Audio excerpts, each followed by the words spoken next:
अगर सुपरमैन और थॉर की फाइट हो जाए या फिर Scarlet Witch goddess of light से फाइट कर ले, और कौन ज्यादा ताकतवर है, कैप्टन अमेरिका या फिर 1602 वाला थॉर? इन्हीं सारे क्वेश्चंस की बात आज हम संडे सुपर बैटल में करने वाले हैं। तो चलो अब शुरू करते हैं। Scarlet Witch versus goddess of life. अब ये दोनों काफी पावरफुल अपोनेंट से फाइट कर चुकी है। गॉडेस ऑफ लाइफ ने ऑल फादर ओडिन और उसके ओडिन फोर्स को ओवरपावर किया था। वही दूसरी ओर स्कारलेट विच ने डॉक्टर स्ट्रेंज, कामरताज, इल्यूमिनाटी और अमेरिका चावेज जैसों को बीट किया है। अब इन दोनों के पास अपने एडवांटेजेस है। हेला के पास विंड मैनिपुलेशन और नेक्रोसॉर्ड फेंकने की एबिलिटी है, और स्कारलेट विच के पास माइंड कंट्रोल, टेलीकिनेसिस और रियलिटी मैनिपुलेशन एबिलिटी है। अब क्योंकि हेला एक एसगार्डियन है, इसलिए हो सकता है कि स्कारलेट विच के टेलीपैथी का अटैक्स इस पर काम ना करे, लेकिन जब हेला अपने ब्लेड्स को स्कारलेट विच के ऊपर फेंकेगी तब स्कारलेट विच भी उन्हें अपने टेलीकिनेसिस एबिलिटी से रोक सकती है। सेम ऐसा ही कुछ काहोरी ने किया था। और अगर किसी वजह से स्कारलेट विच को ब्लेड्स लग भी जाते तब भी वो अपने केओस मैजिक से खुद को हील कर सकती है। और ओडिन को बीट करने एक बहुत बड़ी फीट है, बट हेला के पास रियलिटी मैनिपुलेशन का कोई तोड़ नहीं है, और स्कारलेट विच ने हेला की बॉडी को मैनिपुलेट कर दिया तो गॉडेस ऑफ लाइफ कुछ भी नहीं कर पाएगी। ओवरऑल गॉडेस ऑफ लाइफ एक पावरफुल अपोनेंट को बीट कर चुकी है, लेकिन सिर्फ रियलिटी मैनिपुलेशन की वजह से स्कारलेट विच इस बैटल में जीत जाएगी।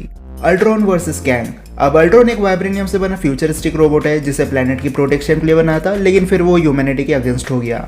और कैंग भी 31st सेंचुरी से बिलोंग करता है। इसकी टेक्नोलॉजी भी बहुत ज्यादा एडवांस है और इसके पास टाइम मैनिपुलेशन एबिलिटीज है। अब इस फाइट का कंक्लूजन डिपेंड करता है कि हम किस वर्जन को लेते हैं। इन तीनों ने तो कुछ नहीं किया, इसलिए इन्हें साइड रखते हैं, पर कैंग द कॉन्करर ने सारे एवेंजर्स को मार रखा है और कई सारे टाइमलाइंस को डिस्ट्रॉय किया है। अब कैंग अपने फुल पोटेंशियल पर नहीं था, लेकिन फिर भी ये एनर्जी को मैनिपुलेट कर सकता है, और साथ में टेलीकिनेसिस और एनर्जी प्रोजेक्शन जैसे एबिलिटीज भी है इसके पास। लेकिन जब अल्ट्रॉन कैंग द कॉन्करर के सामने आएगा तब अल्ट्रॉन इजीली इस फाइट में जीत जाएगा, क्योंकि कैंग के पास अपनी हाई लेवल टेक्नोलॉजी का एक्सेस नहीं है। इसलिए बहुत ज्यादा पॉसिबिलिटी है कि कैंग अल्ट्रॉन को इंटरनेट से नहीं हटा पाएगा, और कैंग के पास अपना टाइम स्पेयर भी नहीं है, इसलिए वो टाइम रिलेटेड एबिलिटीज को भी यूज नहीं कर सकता। इसलिए अल्ट्रॉन कैंग द कॉन्करर को बीट कर देगा। पर अगर बात करें ही हू रिमेन्स की, तो ये अल्ट्रॉन को बीट कर सकता है। इसके पास अपने टेक्नोलॉजी का फुल एक्सेस है और साथ में टाइम को भी रोक सकता है। और जब अल्ट्रॉन फाइट करने आएगा तब ही हू रिमेन्स को अपने टाइम पैड पर सिर्फ क्लिक करना है, जिसके बाद अल्ट्रॉन की बॉडी का टाइम रुक जाएगा। अब इसके बाद ही हू रिमेन्स अल्ट्रॉन को स्टैचू बनाकर रखे या फिर वॉइड में फेंक दे, वो उसकी मर्जी है। और ही हू रिमेन्स का टेक फ्यूचरिस्टिक है, वो चाहे तो अल्ट्रॉन को इंटरनेट से हटा भी सकता है। लेकिन जब बात आती है व्हाट इफ वाले अल्ट्रॉन की, तो इसके पास सारे इन्फिनिटी स्टोन्स है। इसका एक स्नैप और कैंग सीधा धूल बन जाएगा।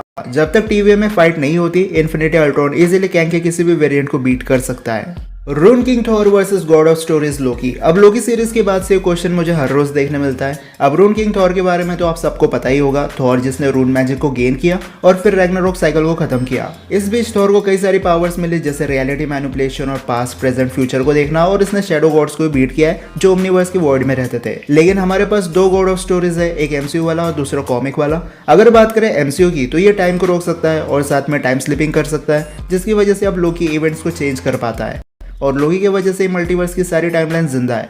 अब अगर रून किंग थॉर एमसीयू वर्जन से फाइट करने आता है तो वो इजीली लोकी को बीट कर देगा, क्योंकि स्ट्रेंथ और ड्यूरेबिलिटी वाइज थॉर सुपीरियर है और थॉर फ्यूचर देख सकता है, तो लोकी के सारे मूव्स ऑलरेडी थॉर को पता होंगे। थॉर चाहे तो एक टच में या फिर थॉट से लोकी का पूरा एग्जिस्टेंस खत्म कर सकता है। बस यहाँ पर एक प्रॉब्लम है, अगर लोकी को कुछ हो गया तो मल्टीवर्स बर्बाद होना शुरू हो जाएगा। इसलिए रून किंग अगर लोकी को मारता है तो उसे सारे टाइमलाइंस को पकड़ के बैठना पड़ेगा, but still rune king Thor MCU version को बीट कर देगा। लेकिन जब बात आती है कॉमिक वर्जन की, तो यहाँ रून किंग के लिए प्रॉब्लम क्रिएट हो सकती है। बेसिकली एक दिन लोकी हाउस ऑफ आइडिया में जाता है और वहां उसे स्टोरीज को चेंज करने की एबिलिटी मिलती है। अब लोकी गॉड ऑफ स्टोरीज बन चुका है। शैडो गॉड्स ने लोकी पर अटैक किया था, लेकिन उसे कुछ नहीं हुआ। फिर लोकी को पता है कि वो एक फिक्शनल कैरेक्टर है और वो कॉमिक से भी बाहर आ सकता है। इनफैक्ट लोकी का ये वर्जन राइटर के लेवल की पावर होल्ड करता है। तो जब रून किंग थॉर और गॉड ऑफ स्टोरीज फाइट करेंगे तब लोकी थॉर की स्टोरी चेंज कर देगा। गॉड ऑफ स्टोरीज थॉर को कभी रून मैजिक गेन करने ही नहीं देगा, जिसकी वजह से थॉर कभी पावरफुल बनेगा ही नहीं। इसलिए वो अपने थॉट से रून किंग थॉर का एग्जिस्टेंस भी खत्म कर सकता है, और साथ में चाहे तो उसकी सारी पावर्स को लेकर किसी दूसरे कैरेक्टर को दे सकता है। ओवरऑल रून किंग थॉर बहुत ज्यादा पावरफुल है, लेकिन जो बंदा स्टोरीज को चेंज कर देता हो उसके सामने रून पावर्स किसी काम की नहीं है। इसलिए रून किंग थॉर यहाँ पर हार जाएगा। और आज पहली बार ऐसा हुआ है कि रून किंग थॉर किसी सुपर बैटल में हार गया हो, वरना इससे पहले जितने बैटल्स में रून किंग थॉर ने हिस्सा लिया था वो सब में जीत चुका था। Captain America versus 1602 Thor. अब कैप्टन अमेरिका रेड स्कल से लेकर थैनोस जेसू से लड़ चुका है और इसके पास अपने आइकॉनिक शील्ड भी है। और व्हाट इफ में हमने 1602 थॉर को देखा था, पावर लेवल वाइज तो ये सुपर सोल्जर की इक्वली रैंक करता है। अब अगर कैप्टन कार्टर थॉर फाइट कर सकती है तो कैप्टन अमेरिका भी इजीली फाइट करेगा। इनफैक्ट अल्ट्रॉन और थैनोस ज्यादा पावरफुल सुपर विलन्स थे 1602 थॉर के कंपैरिजन में, लेकिन इनकी फाइट काफी लंबे समय तक चलेगी क्योंकि पावर लेवल सेम है। पर थॉर लाइटनिंग को मैनिपुलेट कर सकता है और यही उसके लिए एक एडवांटेज बनेगा। कैप्टन अमेरिका सिर्फ अपने शील्ड और स्ट्रेंथ का यूज करेगा, जबकि जबकि थॉर अपने स्वॉर्ड, स्ट्रेंथ और लाइटनिंग पावर्स का भी इस्तेमाल करेगा। और भले कैप्टन अमेरिका एक सुपर सोल्जर हो, लेकिन बिजली का झटका उसे भी लगता है। लाइटनिंग की वजह से कैप बहुत बार डिस्ट्रैक्ट हो जाएगा इस फाइट में, जिसकी वजह से थॉर को ओपनिंग मिल जाएगी और एक टाइम के बाद थॉर कैप को बीट कर देगा। इसलिए अगर ये फाइट करते हैं तो 10 में से 8 बार थॉर जीत जाएगा। Season 2 Thor versus Superman 2013। अब सुपरमैन को तो हम सब जानते हैं, स्ट्रॉन्गेस्ट क्रिप्टोनियन और जस्टिस लीग का मेंबर, जिसने जॉर्ड से लेकर स्टेफन वुल्फ और डूम्सडे को मार रखा है। लेकिन यह टॉपिक हमेशा से देखने मिलता है कि सुपरमैन और थॉर में कौन ज़्यादा पावरफुल है। बेसिकली सीजन 2 में हमें 1602 वाला थॉर और क्लासिक थॉर देखने मिला। अब 1602 थॉर एक डीप आउट वर्जन है और इसके पास कोई म्यूनियर भी नहीं था, लेकिन फिर भी इसने स्कारलेट विच को ओप आउट कर दिया था और कैप्टन कार्टर से भी फाइट की थी। अब अगर सुपरमैन इस वर्जन से फाइट करने आता है तो थॉर का ये वर्जन बुरी तरीके से हार जाएगा, क्योंकि इसकी पावर लेवल एक सुपर सोल्जर जितनी है, बस इसके पास लाइटनिंग पावर्स का एडवांटेज है। लेकिन सुपरमैन की स्ट्रेंथ ज्यादा अच्छी है और स्पीड में भी सुपरमैन बेटर है, इसलिए 1602 यूनिवर्स का थॉर तो सुपरमैन को बीट नहीं कर सकता। क्योंकि जो बंदा कैप्टन कार्टर से फाइट करने में स्ट्रगल कर रहा है, उसके लिए सुपरमैन को बीट करना ऑलमोस्ट इम्पॉसिबल है। फिर हमें देखने मिला क्लासिक थॉर। ये थोड़ा पावरफुल वर्जन था, जिसने सिर्फ अपने एंट्री से स्टार लॉर्ड को नॉकआउट कर दिया और ईगो की स्टोन आर्मी को तो बड़ी आसानी से मार रहा था। और इस वर्जन की स्ट्राइकिंग पावर भी बहुत अच्छी है, पर फिर भी ये वर्जन सुपरमैन को बीट नहीं कर पाएगा। अगर थॉर अपना म्यूनियर सुपरमैन पर रख दे तो सुपरमैन कुछ नहीं कर पाएगा, बट क्लासिक थॉर ने अभी तक अपनी पावर्स को अवेकन नहीं किया है, इसलिए थॉर सुपरमैन से सिर्फ एक लिमिट तक फाइट कर पाएगा। सुपरमैन को यहाँ पर स्पीड का बहुत बड़ा एडवांटेज मिलने वाला है और ये थॉर अपने म्यूनियर के भरोसे ही रहकर फाइट करता है, इसलिए अगर किसी वजह से म्यूनियर को कुछ हो गया तो थॉर के लिए एक बड़ी प्रॉब्लम क्रिएट हो सकती है। ओवरऑल देखें तो सुपरमैन थॉर के इस क्लासिक वर्जन को भी बीट कर देगा। लेकिन सीजन 1 में हमें पार्टी थॉर भी देखने मिला था और इसने तो कैप्टन मार्वल को भी बीट कर दिया था। तो क्या ये सुपरमैन को बीट कर सकता है? मेरे ओपिनियन से नहीं, क्योंकि सुपरमैन अब भी ज्यादा स्ट्रॉन्ग है। ये थॉर का यंगर वर्जन है जो अभी तक सीरियस होकर भी फाइट नहीं करता है, इसलिए जब सुपरमैन इसके सामने आएगा तब नॉर्मली पार्टी थॉर इसे अंडर एस्टिमेट कर देगा और बुरी तरीके से हार जाएगा। कंक्लूजन की बात करें तो सुपरमैन इजीली व्हाट इफ के थॉर्स को बीट कर सकता है। Strange Supreme versus doctor Manhattan. अब Strange Supreme what if universe का सेकंड सबसे स्ट्रॉन्गेस्ट कैरेक्टर है और डॉक्टर मैनहट्टन वॉचमैन यूनिवर्स का सबसे पावरफुल बीइंग है। इन दोनों की पावर लेवल बहुत ज्यादा सुपीरियर है। ये दोनों अपने डुप्लीकेट्स बना सकते हैं, टेलीकिनेसिस यूज करते हैं, रियलिटी को चेंज कर सकते हैं, कहीं भी टेलीपोर्ट हो जाते हैं और डॉक्टर मैनहट्टन पास्ट, प्रेजेंट और फ्यूचर देख सकता है। और स्ट्रेंज के पास भी टाइम स्टोन है, तो वो भी फ्यूचर की सारी पॉसिबिलिटीज को देख सकता है। पर स्ट्रेंज के पास ज्यादा फीट्स है, जैसे इन्फिनिटी स्टोन से लड़ चुका है, फिर इसने कई सारी यूनिवर्सल किलर्स को पकड़ लिया था और इसके पास एक डीमन फॉर्म भी है जिसने 10 रिंग, स्पेयर गंगनीर और म्यूनियर जैसे पावरफुल वेपन्स को मिटा कर रख दिया और साथ में एक ब्लास्ट में कैप्टन कार्टर और काओरी को ऑलमोस्ट नॉकआउट कर दिया था। तो अब क्वेश्चन आता है कौन ज्यादा पावरफुल है। अब इन दोनों की पावर लेवल में सिर्फ 19-20 का फर्क है। कुछ चीजों में डॉक्टर मैनहट्टन बेटर है और कुछ चीजों में स्ट्रेंज सुप्रीम। डॉक्टर मैनहट्टन को फिजिकली बीट करना ऑलमोस्ट इम्पॉसिबल है, वही स्ट्रेंज के अंदर जो डीमंस है वो उसे डेथ से दूर रखता है। अब वैसे तो इन दोनों की जीतने की बहुत सारी पॉसिबिलिटी बन जाती है, जैसे डॉक्टर मैनहट्टन किसी तरह स्ट्रेंज से टाइम स्टोन ले ले और स्ट्रेंज की बॉडी के मैटर्स को मैनिपुलेट कर दे तो स्ट्रेंज वही हार जाएगा। लेकिन ऐसा करना बहुत मुश्किल है, क्योंकि स्ट्रेंज के डीमंस ऐसा होने नहीं देंगे।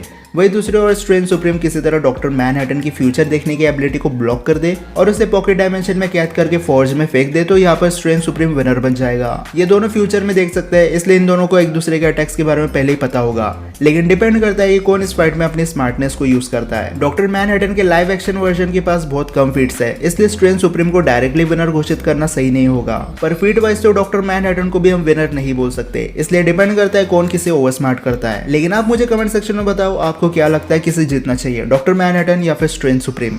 Spiderman versus She Hulk. इन दोनों को कंपेयर करके कोई फायदा नहीं है, क्योंकि शी हल्क ने कुछ किया ही नहीं है, सिर्फ स्ट्रीट लेवल सुपर विलन से फाइट किया और फोर्थ वॉल को ब्रेक किया है, जबकि स्पाइडरमैन के पास ज्यादा अच्छे फीट्स देखने मिल जाते हैं। इन दोनों की फिजिकल स्ट्रेंथ और ड्यूरेबिलिटी ऑलमोस्ट सिमिलर हो सकती है, पर स्पाइडरमैन ज्यादा एजाइल है। स्पाइडरमैन के पास बेटर सूट और वेपन्स भी है, इसलिए फीट वाइज देखो तो स्पाइडरमैन थोड़ी बहुत स्ट्रगल करके शी हल्क को बीट कर सकता है। क्या होता अगर हेला टेसरेक्ट यूज करती है रैग्नारोक के समय? अब हेला को टेसरेक्ट के बारे में पता था, लेकिन उसने उसे इग्नोर कर दिया।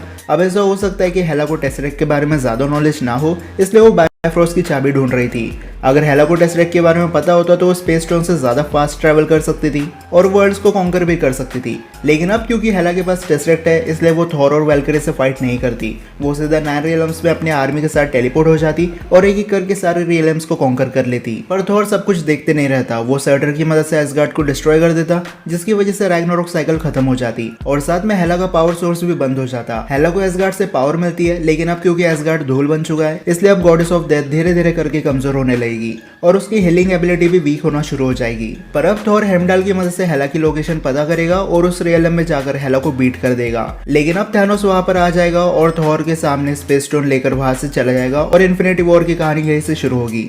What if king Ghidorah fight shorter? अब किंग गिडोरा एक स्पेस मॉन्स्टर है, इसलिए क्रिएचर गॉडजिला की बेस फॉर्म से भी ज्यादा पावरफुल है। इसके पास 3 सर है, ये उड़ सकता है, मॉन्स्टर्स को अवेकन कर लेता है, अपने तीनों मुंह से एनर्जी बीम शूट कर सकता है। इसका रीजनरेटिव हीलिंग फैक्टर भी बहुत बढ़िया है और साथ में इलेक्ट्रिसिटी को मैनिपुलेट कर सकता है, हरिकेन्स बना लेता है और दूसरों की लाइफ फोर्स एनर्जी को भी एब्जॉर्ब कर लेता है। अब अगर बात करें सर्टर की, तो ये बंदा स्काई फादर और फायर डीमन है जो सेम ओडिन लेवल की पावर होल्ड करता है और साथ में इसके पास इटर्नल फ्लेम है जिससे अपने साइज को मैनिपुलेट करता है और इसके पास एक स्वॉर्ड भी है जो अराउंड 600 से 800 फीट बड़ी है।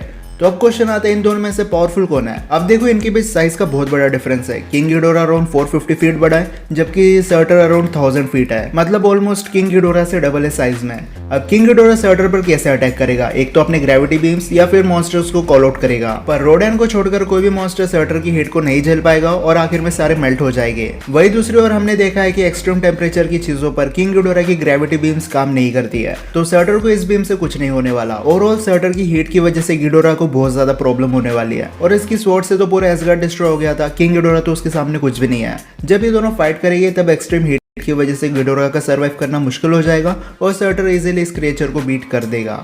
What if doctor strange learn chaos magic in infinity war? अब केओस मैजिक को सीख नहीं सकते, चितोन एंटिटी की वजह से स्कारलेट विच को by birth chaos magic use करने की एबिलिटी मिलती है, बस उसे पावर को अवेकन करना होता है। लेकिन अगर डॉक्टर स्ट्रेंज किसी तरह केओस मैजिक इन्फिनिटी वॉर में यूज करता तो वो एबोनिमो को इजीली बीट कर देता, क्योंकि यार डॉक्टर स्ट्रेंज भी टेलीकिनेसिस यूज कर पाता और साथ में एबोनिमो के माइंड को भी मैनिपुलेट कर सकता था, जिसकी वजह से थैनोस और डॉक्टर स्ट्रेंज की फाइट टाइटन पर नहीं बल्कि प्लेनेट अर्थ पर होती। अब यहाँ पर डॉक्टर स्ट्रेंज अपने रियलिटी मैनिपुलेशन से थैनोस को अच्छा खासा डैमेज दे सकता था, पर थैनोस के पास भी रियलिटी स्टोन था, इसलिए वो सारे स्टोन का यूज करके डॉक्टर स्ट्रेंज को बीट कर ही देता। इसलिए फर्क नहीं पड़ता डॉक्टर स्ट्रेंज इन्फिनिटी वॉर में एल्ड्रिच मैजिक यूज करते या फिर केओस मैजिक, आखिर में उसे हाथ नहीं था। लेकिन इसी के साथ संडेवर्स सुपर बैटल के सारे क्वेश्चन से ही खत्म होता है। अब अगर आपके पास ऐसे कोई क्वेश्चन हो तो मुझे कमेंट सेक्शन में बता सकते हो।